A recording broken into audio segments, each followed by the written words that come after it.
ఇద్దరు చైర్మన్లు శోభా గారు అలాగే చైర్మన్ అయినటువంటి వెన్నెల గద్దర్ సోదరికి కూడా నమస్కారం తెలియజేస్తూ ఇందాక ఫస్ట్ అడిగినటువంటి సోదరుడికి సమాధానం చెప్పి మిగతా విషయానికి వెళ్తా. పసిపిల్లల్నే కాదు ఎవరినైనా బలి తీసేటటువంటి రాజకీయం కోసం ఎవరినైనా బలి తీసుకునే అవకాశం తీసుకునేటటువంటి వెధవలు ఎవరైనా ఉన్నారంటే టీఆర్ఎస్ వాళ్ళే. ఆ రోజు మీరు చూసిర్రు ఉద్యమంలో అగ్గిపెట్ట కేసీఆర్ కుటుంబంలో తెలంగాణ ఉద్యమంలో ఎవరైనా ఒక్కళ్ళన్నా చనిపోయినరా? 1200 మంది చచ్చిపోతే వాళ్ళ ఇంట్లో ఒక్కళ్ళు కూడా సావలేదు. పెట్రోల్ పోసుకున్నారు, అగ్గిపెట్టే దొరకలేదని అంటే విద్యార్థుల్ని బలి చేయలేదా? ఆ రోజు విద్యార్థుల్ని బలి చేసిండ్రు. ఈ రోజు అన్యం పుణ్యం ఎరగనటువంటి పసిపిల్లల మీద ప్రయోగం చేస్తున్నారు. ఎక్కడైతే సెన్సిటివ్ మ్యాటర్ ఉంటుందో, ఎక్కడైతే తెలంగాణ రాష్ట్రంలో అలజడి జరగాలనో, ఎక్కడైతే దీని మీద డిస్కషన్ చేయాలనో, ప్రభుత్వం మీద బురద చల్లాలనో అక్కడే పోతుర్రు వాళ్ళు. దీనికి ఈ మాత్రం అర్థం కాకపోతే మేమేం చేయలేము. ఒక్కటి ఇందాక శోభా గారు చూపించినటువంటి విషయంలో రాము గారు కానివ్వండి, లేకపోతే సురేష్ కానివ్వండి, వెంకటరాములు కానివ్వండి, వీళ్ళు ముగ్గురు 1 గంట ముందు భోజనం చేసిండ్రు. వారి ముగ్గురికి కూడా అస్వస్థత కావాలి కదా. 1 గంట ముందు ఈ ప్రశ్నలకన్నిటికీ సమాధానం ఇక్కడ మీకు దొరకట్లేదా? 1 గంట ముందు భోజనం చేసిన వాళ్ళకు ఫుడ్ పాయిజన్ కాదు, 1 గంట తర్వాత భోజనం చేసినటువంటి పసిపిల్లల మీద ఈ రోజు ప్రయోగం జరిగి అదే భోజనం తింటారు వాళ్ళు. అదే భోజనం తర్వాత పిల్లలు తింటే వాళ్ళకేమో ఫుడ్ పాయిజన్ అవుతుంది. అంటే పూర్తి స్థాయిలో దీని మీద ప్రీ ప్లాంట్ జరుగుతున్నదని మన గంటలకు కనబడట్లేదా? ఈ ప్రవీణ్ ఆర్ఎస్ ప్రవీణ్ గతంలో గురుకుల పాఠశాలకు పూర్తి స్థాయిలో ఆయన పనిచేసినోడు కాబట్టి ఎక్కడ ఏమి ఎలా చేయాలనో ఆయనకు పూర్తి స్థాయిలో అవగాహన ఉన్నది. మళ్ళీ తీసుకొని వచ్చి ఈరోజు బీఆర్ఎస్ ఇంకొకరికి ఎవరికో వాళ్ళ దగ్గర పనిచేసిన వాళ్ళకి అవకాశం ఇవ్వలేదు. అదే ప్రవీణ్ ఎందుకు పెట్టింది? దీని మీద ఆయనకు అన్నీ తెలుసు కాబట్టి ఎక్కడ మంచి ఎక్కడ చెడు చేస్తే ప్రభుత్వం బదలామవుతుందో, ఎక్కడైతే సెన్సిటివ్ మ్యాటర్ ప్రేరేపించాలో అక్కడ ప్రవీణ్ని పెడుతున్నారు. ఆ రోజు ఏమైంది? ఇదే ప్రవీణ్ ఆ రోజు ఇన్ని మాటలు మాట్లాడిండు కదా. మరి ఈ రోజు వచ్చి ఆయన మళ్ళీ దీని అధ్యక్షత వహించి దీనికి ఒక కమిటీ వేసుకొని దానికి ఆయన లీడర్షిప్ తీసుకుంటున్నాడు అని అంటే బీఆర్ఎస్ లో పనిచేసినాడు ఎవడు పనికొస్తలేడా వీళ్ళకి? అక్కడ ప్రవీణ్ ఎందుకు పెట్టిండు? ఒక్కసారి ఆలోచన చేయండి. అన్నిటికన్నా ముందు ఈరోజు ఇంటిగ్రేటెడ్ రెసిడెన్షియల కోసం 5,000 కోట్లను కేటాయించింది మా ప్రభుత్వం, మన ప్రభుత్వం. మరి డైట్ గతంలో మనం చూసినాం, పప్పు బదులు నీళ్ళ చారు, అది చారు అంటారో సాంబార్ అంటారో నాకైతే తెలియదు. మరి కేసీఆర్ బిడ్డ కేటీఆర్ వాళ్ళిద్దరు బిడ్డ కొడుకు పిల్లలు ఏ విధంగా అయితే భోజనం తింటారో అదే విధంగా హాస్టల్లో ఉన్న పిల్లలకు పెడతామన్న కేసీఆర్ ఏనాడన్నా సన్న బియ్యం పెట్టిండ. ఈ రోజు మా ప్రభుత్వం రాగానే ఇమీడియట్ గా హాస్టల్లో ఉన్న విద్యార్థులకి అందరికీ కూడా మేము సన్న బియ్యంతో భోజనం పెడతాము అని ఈరోజు మా ప్రభుత్వం ప్రకటించింది. గతంలో ఎన్నికల్లో వాడుకున్న విద్యార్థుల తల్లిదండ్రులని, పేదోళ్ళని, బలహీన బడుగు వర్గాల కుటుంబాన్ని వాడుకున్న కేసీఆర్ ఏనాడన్నా 10 ఏళ్లలో పురుగులన్నం లేకుండా, నీళ్ళ సాంబారు నీళ్ళ చారు లేకుండా ఇచ్చేటటువంటి డైట్ లో కూడా కోతలు వాళ్ళ ఎమ్మెల్యేలు గుడ్డు వారం కోటి 2 సార్లు గుడ్లు ఇవ్వాలంటే ఆ గుడ్లను కూడా అమ్ముకున్నటువంటి దాఖలాలు మనం చూడలేదా? దీని గురించి మాట్లాడాలి కదా మనం. ఈ రోజు మా ప్రభుత్వం ఎవరన్నా ప్రభుత్వం మీద మరక రావాలని ఈ విధంగా చేసుకొని ప్రభుత్వం మా మీద మేము మరక తెచ్చుకుంటామా? ఈ రోజు జరుగుతున్నటువంటి గంట లోపల ఇంటెలిజెన్స్ అయితే లోపలికి వెళ్ళలేదు కదా. లోపలికి వెళ్ళి భోజనశాలల్లోంచి వడ్డించుకొని తిన్నటువంటి వీళ్ళని ఈ రోజు ఏం చేయాలనో ఒక్కసారి ఆలోచించాలి కదా.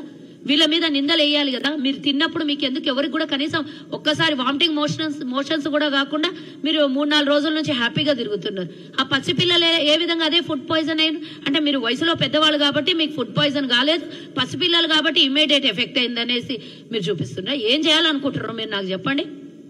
తెలంగాణలో జరుగుతున్న ప్రతి ఘటన వెనుక ఇందాక సోదరి చెప్పినట్టు లగిచెర్ల ఘటన అయితేంది, ఇంకోటి అయితేంది, ఎక్కడ చూసినా వాళ్ళ అనుచరులు వాళ్ళకు కావాల్సింది రాజ్యాంగం ఏ దోపిడీ చేసైనా సరే బతకాలి, రాజకీయం చెయ్యాలి అనే కుట్రలో భాగమే ఈ రోజు ప్రభుత్వం మీద బురద జల్లుతోంది. కనీసం ఫార్మా యూనివర్సిటీకి ఎక్కడ కూడా ఒక్క ఎకరా కూడా సేకరించలేదు, కొనుగోలు చేయలేదు ప్రభుత్వం. దాని మీద దౌర్జన్యం చేసినటువంటి విషయం మనం గమనించలేదు. ఏమన్నా అంటే ఇంటెలిజెన్స్ ఏం చేస్తుంది, ఇంటెలిజెన్స్ ఫెయిల్యూర్ కాదా, లేకపోతే అధికారి మీద దాడులు జరుగుతుంటే మీ ప్రభుత్వం ఏం చేస్తుంది అని అంటే వాళ్ళు ఇంటర్నల్ గా లోపల ఇంట్లో కూర్చొని 4 గోడల మధ్యలో ఆ ఫామ్ హౌస్ లా వాడు చెప్పిండు కదా పట్టుకున్న సురేష్ గారు చెప్పిండు కదా, ఫామ్ హౌస్ లో పూర్తి స్థాయిలో దీనికి స్కెచ్ జరిగిందని. ఫామ్ హౌస్ లకైతే ఎవరు ఇంతవరకు ఇంటెలిజెన్స్ వెళ్ళలేదేమో, వెళ్ళలేదేమో, కానీ అక్కడ జరుగుతున్నటువంటిది బయటికి వచ్చి వాళ్ళు ప్రజల మధ్యలో, మనం సినిమాలలో చూస్తాం కదా, చాలా మట్టుకు లోపల ప్లానింగ్లు జరిగి ప్రజల మధ్యలకి నలుగురు 4 జాగాలకి స్ప్రెడ్ అయ్యి ఏ విధంగా చేస్తారో ఆ విధంగా ఈ రోజు తెలంగాణ ప్రభుత్వాన్ని బదలాం చేస్తున్నారు. మేము ఆ రోజు కొట్లాడినాం, కానీ ఇట్లాంటివి మేము వెధవేషాలు అయితే లేదు కదా.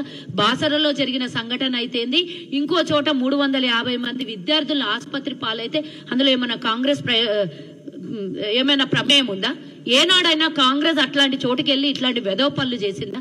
ఏ సంఘటన తీసినా దాని వెనకాల బీఆర్ఎస్ వాళ్ళే ఉంటున్నారు. ఈ రోజు దాని గురించి మాట్లాడాలి. ఈ బీఆర్ఎస్ దుర్మార్గాన్ని 10 ఏళ్లు భరించడం, మళ్ళీ ప్రభుత్వాన్ని మార్చుకొని సాఫీగా ప్రభుత్వం నడుస్తుంటే దీని మీద కూడా వాళ్లే కుట్రలు చేస్తుంటే వారి మీద విచారణ జరపాలి. కానీ మనం ప్రభుత్వం ఫెయిల్యూర్ అని అంటే ప్రతి నిమిషానికి ప్రభుత్వం ఫెయిల్యూర్ కాదు. ఈ రోజు ముఖ్యమంత్రి గారు విద్యాశాఖ మంత్రిగా ఉన్నారంటే ఎస్, డెఫినెట్ గా ముఖ్యమంత్రి గారు ఉన్నారు కాబట్టి ఇమీడియట్ గా దీని వెనకాల ఉన్నటువంటి కారణాలను బయటగా తీయగలుగుతున్నాము. ఏ మంత్రి ఉన్నా ముఖ్యమంత్రి స్థాయిలో ఉన్నటువంటి మంత్రులు మా దగ్గర చాలా మంది ఉన్నారు, చాలా మంది నాయకులు ఉన్నారు.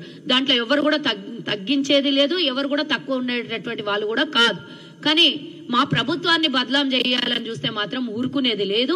మా ముఖ్యమంత్రి గారికి, మా నాయకత్వానికి కూడా మేము దయచేసి విన్నవించుకుంటున్నాము. మేము ఒక మహిళలుగా, ఒక తల్లులుగా బాధపడుతున్నాము.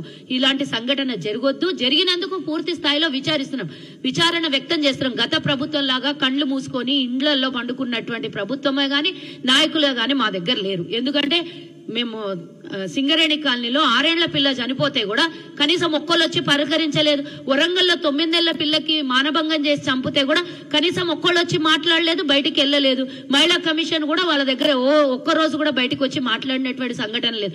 ఎక్కడ సంఘటన జరిగితే అక్కడ మా నాయకులు వెళ్తున్నారు, అక్కడ సంఘటన మీద పూర్తి స్థాయిలో విచారణ జరిపిస్తున్నారు. సీతక్క గారి మీద మాట్లాడితే ట్రోల్ చేస్తారు. సీతక్క ఎక్కడికి పోలేదు చెప్పండి?